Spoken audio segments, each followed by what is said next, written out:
Spawn Point, the show for gamers by gamers. I'm Bajo. I'm Rad. I'm Goose. And I am D.A.R.R.E.N. Coming up on the show, a game that looks like an old-timey cartoon but plays like a punishing platformer. It's Cuphead.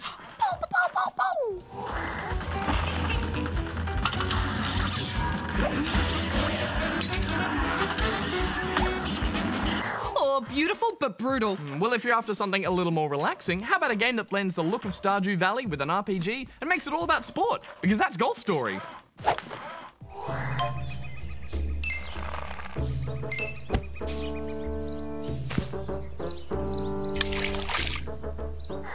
As well as those reviews, Goose and I are going to go get hands-on with the new Xbox One X console. Give us a little bit of information about what's new in this new console. Basically power.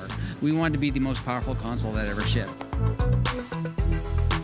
Oh, I do love it when there's new gaming hardware. It's always such an exciting time. But Bajo, what could be more exciting than a brand new D.A.R.R.E.N's challenge? Today, I'm asking you this. Which 3 characters were included with the very first LEGO Dimensions game? Answer at the end of the show! Well, they've added so many characters now, I just can't keep up. Yeah, and it did come out a while ago. I think I know one of them, but guys, it's time for our first review.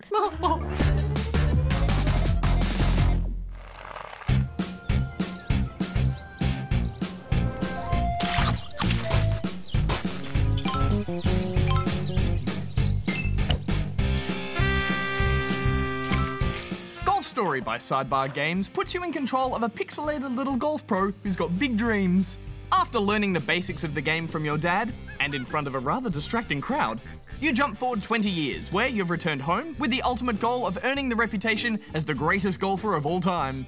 To do this, you'll need to, of course, play many rounds of traditional golf, but the bulk of the game is actually made up of the many side quests and challenges, and completing these will earn you much-needed experience and money. However, the most important thing that you'll be earning is respect, because in a rather strange twist, when you begin your journey, almost everyone is trying to take you down.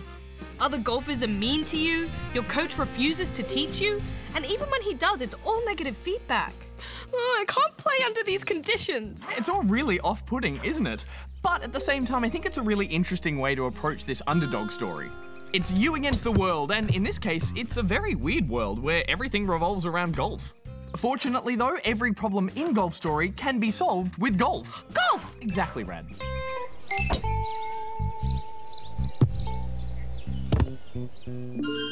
Gameplay is split up between freely roaming the club's grounds to chat with other characters like a traditional RPG, and then there's the golf itself, in which you take aim, adjust for wind, and use a 3-button input to control your shot's power and accuracy. It's a tried and tested control scheme that's both approachable for newcomers, while also allowing for high precision as each course becomes more difficult.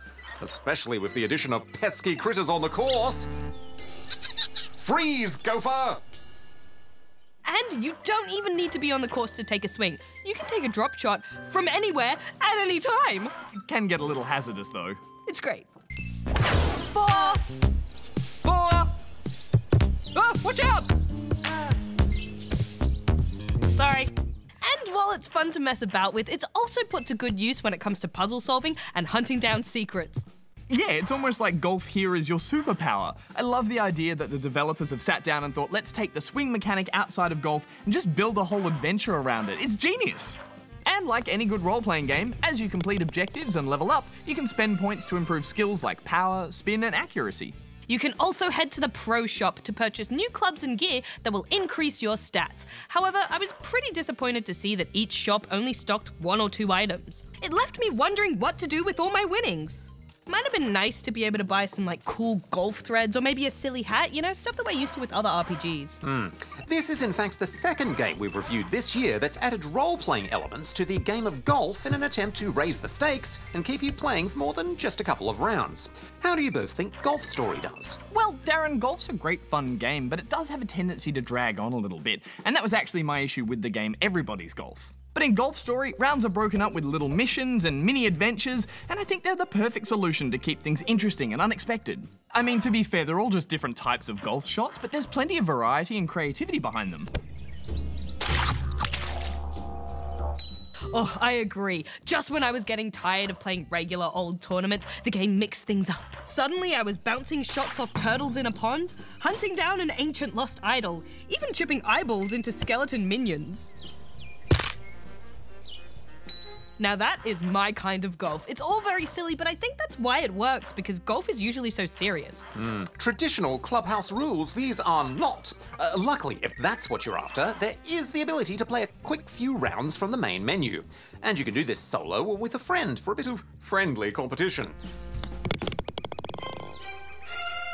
Although it is disappointing to see that only 2 players are supported and each requires their own controller. Yeah, that is a bit weird, isn't it? Especially considering golf is a turn-based game. I mean, why not let me play with more people and maybe share one controller? It feels like a bit of an oversight, but I guess this is a story-based game, so I'll give it a mulligan here. That seems fair, especially considering that this game was apparently made by a team of just 2. Overall, Golf Story just oozes charm, from its delightful pixel art style to the writing and story, which had me chuckling more than I thought I ever would in a game about golf. It's a great addition to the Switch library, so I'm giving it 3.5 out of 5 rubber chickens. It's nice when these games pop up almost as if out of nowhere, and before long, you're spending ages practicing your putting or your power drive. I had a blast with this little big adventure, so I'm giving it 4 out of 5 rubber chickens. 4! 4. You gave it 4 rubber chickens. Oh, number not yet. No. Rad, we're here at the iconic Luna Park in Sydney for a special hands-on with the new Xbox One X console. What is it like to play games in eye-watering 4K ultra-high definition? Well, we're gonna find out right now. Let's go play!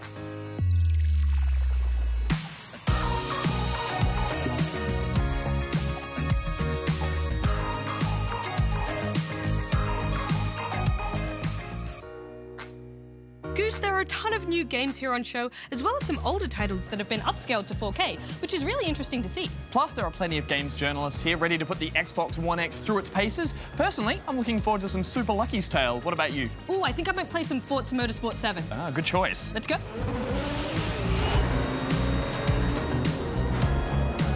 I've already pumped other cars.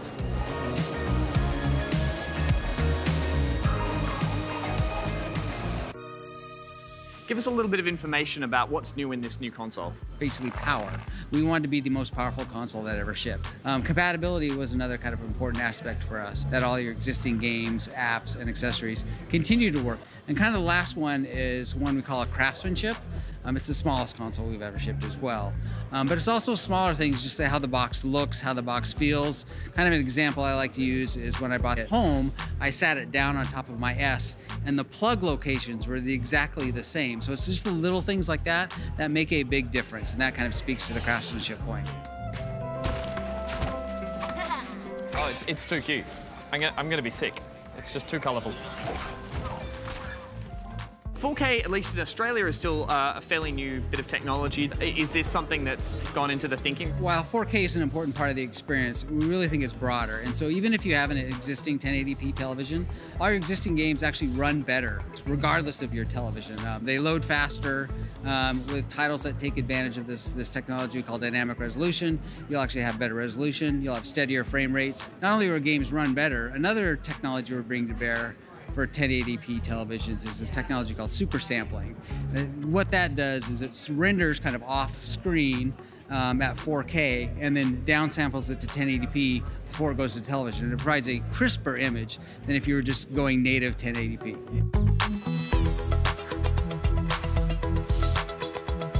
The competitor, PS4 Pro, is out there as well. That's the other powerful console. Is it something that you're looking at as well, and in terms of what the competitor is doing? No, it's a good question.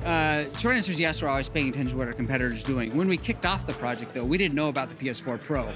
So what we did was we worked super closely with our first and third-party development partners. And after talking about the experience, we actually kind of took a step backwards and said, here's the power we're going to need to deliver in the box. And so that's kind of how we landed where we landed, both from a timing perspective as well as kind of a horsepower perspective in the box.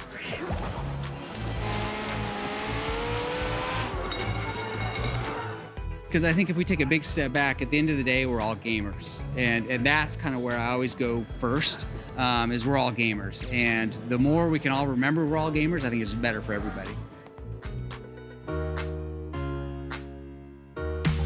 Okay, there you have it, Rad. We got our hands on the supercharged Xbox One X. I want to know your thoughts. Well, you think you're going to be blown away with its 4K graphics and HDR, but it's actually a lot more subtle than that. Everything definitely looks crisper, shinier, more beautiful, but it's a lot more iterative than that, rather than revolutionary. Yeah, I think a lot of the games we saw today definitely look the best we've ever seen them. But you're right, it is something that you notice subtly, and if you're really into the game, you start to forget it as you just focus on how fun the game is. I think what I'm really looking forward to is the potential to harness this power with games in the future. It's nice to see a console that's going to have legs, and that I can't imagine what the games are going to look like in a few years from now. And it's great that we have this beefy new console for gamers who just want to get as much graphical grunt as they can, but at the same time, not everyone has a 4K TV, so there's still the Slim for that. But overall, I just love seeing new tech. Oh, me too, Rad. All right, I thought before we go, we're at Luna Park. Should we check out some rides? Oh yeah, I saw Dodge cars.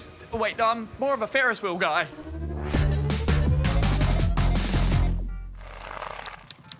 All right, Goose, you and me today. Are you ready to answer some questions? Well, you know it, Bajo. Although hopefully we don't have any noob accusations to deal with today. Funny you should say that, Goose, because first up, we have a noob accusation against you, brought to life through some excellent animation by Avery. Of course we do. Hello, Good Game Sport and Point. I have a new accusation against Goose. Last year, when Bajo was away, Goose was doing the news and he was talking about a fan-made Pokemon game that was taken down after a few 100,000 downloads. This is incorrect, as the amount of downloads was over 1 million. Noob Cup time. Oh, no, Goose! How could you? What have you got to say for yourself, mister? Well, that was a while ago, Bajo. I don't remember exactly what I did say, to be honest, but even if Avery is right, and I'm not saying he is, I wouldn't technically be wrong, would I? I mean, over 1 million is after a few 100,000 downloads. Well, if you look at it that way, Goose, why not say it was downloaded a few 100 times? Say it was downloaded once! Where does the madness end? Look, I don't even think I actually did say that. Let's just check the tape and see what I actually said. All right, let me get Darren on the phone here. Hello, Bajo. How can I help? G'day, Darren, mate. We need to check on Goose here. He did a news story last year about a fan-made Pokemon game that got taken down after over 1 million downloads. But Goose here apparently said it was taken down only after a few 100,000. If correct, what a noob. Hey. Scanning last year's archives. I believe this is it. Roll the tape, Lee. The game was released on August 11th after being in development for 9 years, but was taken offline just 3 days later after Nintendo's lawyers sent takedown notices to websites hosting the game. However, in those 3 days, over 1.5 million people downloaded the game. Well, I'm not sure where the Spalling got their numbers from, but it would appear that Goose had his facts straight all along. Thank you, Darren. Never doubted myself for a second. Thanks, Darren. My pleasure. Goodbye. Nice one, Goose, you got out of it. Well done. All right, let's move on to this one from Xander, which is also a video question. Hello, Spawn Point. Can you tell me why there are no Herobrines on a PlayStation 3? And also, do you like mushrooms? Thank you for answering my question. Oh no, a creeper! Well, firstly, Xander, how could we not like mushrooms? I mean, it's a mushroom cow. What's not to like? And as for why there are no Herobrines in the PS3 version of Minecraft, well, the thing is, there's no Herobrines in any version of Minecraft. He's not real. He's just a silly ghost story made up by the internet. You know, I used to think that too, Goose, but I'm not sure anymore. I mean, I swear I could have seen him a few times. He's always off in the distance on dark, rainy days, especially around Halloween. Ooh! I sometimes catch a fleeting glimpse of him out there, just staring at me. But as soon as I take another look, he's gone. And there's nothing but sheep. But I know he was there, Goose. I saw it. Bajo, do you think maybe you're just seeing sheep? I think I know the difference between a sheep and Herobrine. Okay, let's do a quick test. Here are 2 pictures. Can you tell me which one of these is Herobrine? That one. No, Bajo, they're sheep. They're both sheep. It was a trick. They're the same picture. Oh, well, maybe it's Herobrine in sheep's clothing. Look, Bajo, there's no such thing as Herobrine.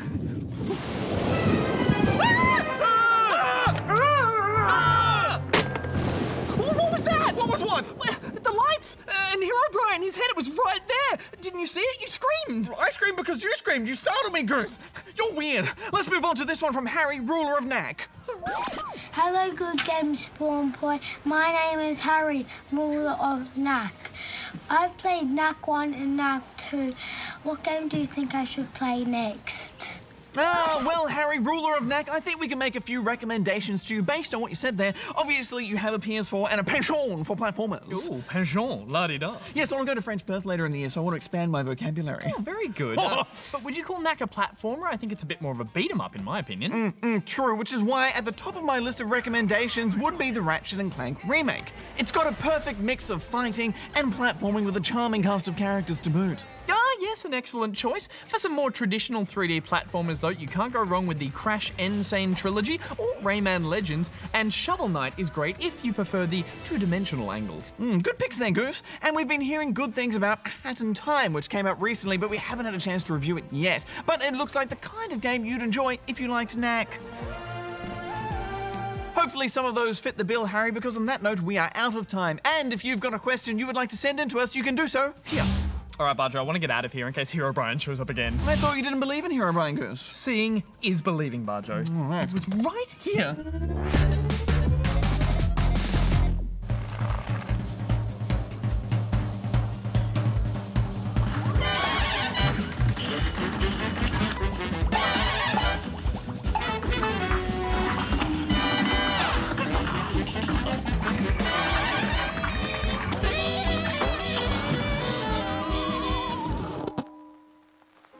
And his brother Mugman are adorable cup people. But after some bad luck, they're forced to make a deal with the devil, and the road ahead becomes very tricky indeed. Oh, it's so tricky. Cuphead and Mugman must collect contracts by defeating inhabitants of Inkwell Isle before they can get off the hook, and that is no easy task. Rad, D.A.R.R.E.N, this is one amazing looking game.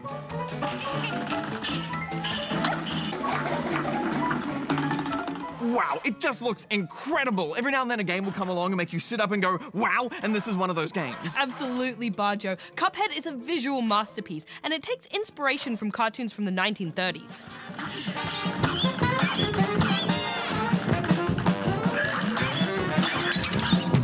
In fact, everything was hand-drawn and animated using traditional methods, and it really makes it stand out. I don't think we've ever seen a game look quite like this before, and I love it. Such originality is a rare thing in video games these days. When it comes to gameplay, Cuphead is a mishmash of tricky platforming, intense boss fights, and bullet hell gameplay. Ah, yes, bullet hell. This is the kind of gameplay which requires you to dodge huge amounts of enemy fire, but Cuphead takes this to a whole other level. Yeah. Initially, you can only take a few hits before it's game over. Some rounds might only last 10 seconds before you have to restart. There are upgrades that you can buy to help, but in general, you'll have to fail a level or a boss many times before making it through. I had heard that this was hard, but I didn't think quite this hard. Yes, I did not expect a game that looks so colourful and beautiful to be this brutal. But at the same time, the art style does have this zany, sinister feel to it. It's an intense experience full of wacky bosses, beautiful animated cartoony effects and backgrounds, and some of the funkiest music I've heard in a game in years. Love those trumpet tunes. And the end result is the game feels kind of like a weird dream. Or is it a nightmare? I don't know, it's surreal. Yes, it does feel like a dream, doesn't it? But I'm not sure if I really want to live in this particular dream. Cuphead was also made by a very small team, which makes this final product quite an achievement indeed. And technically speaking, it's full of complex and sophisticated gameplay. The placement of enemies and platforms is meticulously thought out to offer the biggest challenge, but also provide an achievable victory. That's right, D.A.R.R.E.N. And not only is Cuphead a mesmerizing game to look at, it's also really fun to play. Sure, you'll jump up and down and tear your hair out as you fail a level upwards of 20 or 30 times, but the controls and stunning visuals never make playing this game feel painful. I agree. Even though this game is so difficult, you never feel like it's cheap, you know? Every mistake is your own fault. You just need to get good. And with each retry, you always get a little bit further as you learn the level and boss stages. Sometimes it just takes a few goes to learn the fights or the levels, and other times you might need to mix up your shooting abilities for an advantage. I'm quite a fan of the auto-aiming green projectiles, but every now and then you need the sheer devastation of 8-way short-range destruction. Of course, a game like this isn't just about beating bosses and moving on to the next one. You're given a grade at the end of each round, urging you to do better. And there are also tricky coins to collect for upgrades. But the most important next-level skill to this game is the parry. This is where you need to press the jump button whenever you land on anything pink. A successful parry will build up a special meter of cards. Depending on your equipped abilities, you can activate a protective shield or unleash super moves for maximum damage. Making use of parries and super moves is essential to beating many levels. You can't change the difficulty on the run and gun levels, but there is a slightly less difficult simple mode for the boss fights. This removes some enemy elements and shortens some fights, and it's a really good way to progress if you're finding a boss too tough. Yeah, it's not really that much easier though, is it? No, not really, but that's kind of this game's thing, right? It's not meant to be easy. You're meant to feel stressed out from how hard everything is, and that way, when you finally do succeed, it's even more satisfying. You can also play Cuphead in local co-op. However, this does not necessarily make the game any easier.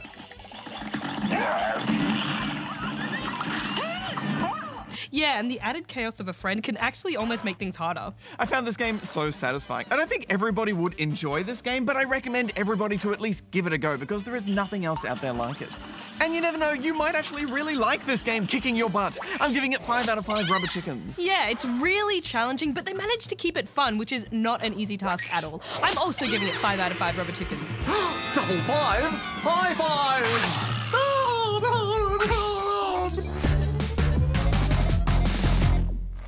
All right, Darren, time is a-ticking, so you better give us the answer to your challenge. Affirmative! At the start of the show, I asked you this. Which 3 characters were included with the very first LEGO Dimensions game? And the answer is... Batman, Gandalf, and Wildstyle. Oh, now that is a wacky trio. I wonder if we'll ever see a LEGO Dimensions 2, or if they'll just keep adding characters and worlds to the current one. Well, speaking of sequels, Bajo, next week we're reviewing a game that's up to number 7 in the series. It's Forza Motorsport 7.